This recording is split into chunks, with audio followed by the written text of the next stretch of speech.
Amreli breaking Amreli પાલિકાના સફાઈ કર્મીઓનો મામલો પહોંચ્યો પોલીસ મથક સુધી અમરેલી નગરપાલિકાના સદસ્યો પહોંચ્યા પોલીસ મથકે અમરેલી નગરપાલિકા સામે સફાઈ કામદારો ચલાવી રહ્યા છે આંદોલન સફાઈ કર્મીઓને બહારના લેભાગુ તત્વો કરી રહ્યા છે ચડામણી અમરેલી નગરપાલિકા પ્રમુખ અને સદસ્યો પોલીસ સ્ટેશનમાં રજૂઆત કરવા પહોંચ્યા અમરેલીમાં આંદોલન કરતા સફાઈ કામગીરીઓ સફાઈ કામગીરીમાં કરી રહ્યા છે અવરોધ નગરપાલિકા પ્રમુખ સહિતના સદસ્યોએ આંદોલન કરતા સફાઈ કર્મીઓની પોલીસ સ્ટેશનમાં રજૂઆત કરી બાઇટ એક સુરેશભાઈ શેખવા સદસ્ય અમરેલી નગરપાલિકા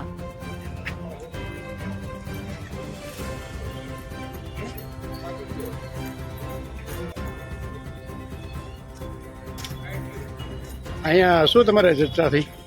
ચર્ચા તો સમાધાન મુદ્દાની વાતચીત ચાલુ છે. હા હા, તો શું નિરાકરણ આવ્યું કઈ? આવશે એ લોકો એની રીતે નિર્ણય લેશે, અમે અમારી રીતે બોડી રીતે આવતું રહેવું. નહીં, અત્યારે અહીંયા ચર્ચા કરવામાં આવી બંધ બારને, તો શું ચર્ચામાં?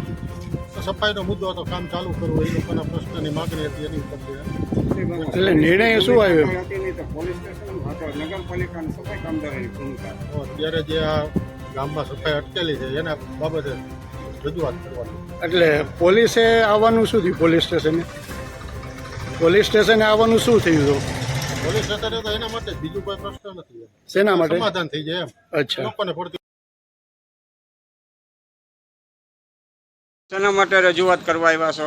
અમરેલી નગરપાલિકા દ્વારા જે એજન્સી મારફત અમારા જે કોન્ટ્રાક્ટ મારફત સાફ સફાઈની કામગીરી કરવામાં આવે છે, ઘણા સમયથી અમરેલીના જે રોજમદાર કર્મચારી માટે અમરેલીના લોકો નહીં પણ બહારના એવા લોકો આંદોલન ચલાવી રહ્યા છે. અમારા સફાઈ કામદારોને ગેરમાર્ગે દોરી રહ્યા છે. તેમજ અમરેલીને બાનમાં લેવા માટે કે ડોર ટુ ડોર કચરો door to door collection spot નહીં ઉપાડવા દેવા માટે એમની માટે જે હુમલા થઈ રહ્યા છે એની રજૂઆત કરી અને યોગ્ય નિરાકરણ આવે એના માટે અમે માનનીય પીઆઈ સાહેબ અને ડીવાયએસપી સાહેબ સાથે માનનીય પ્રમુખ શ્રી બિપિનભાઈ લીમાણીની અધ્યક્ષતામાં મિટિંગ કરી અને રોજબરોજનું કામગીરી થાય એ માટેની ચર્ચા કરી.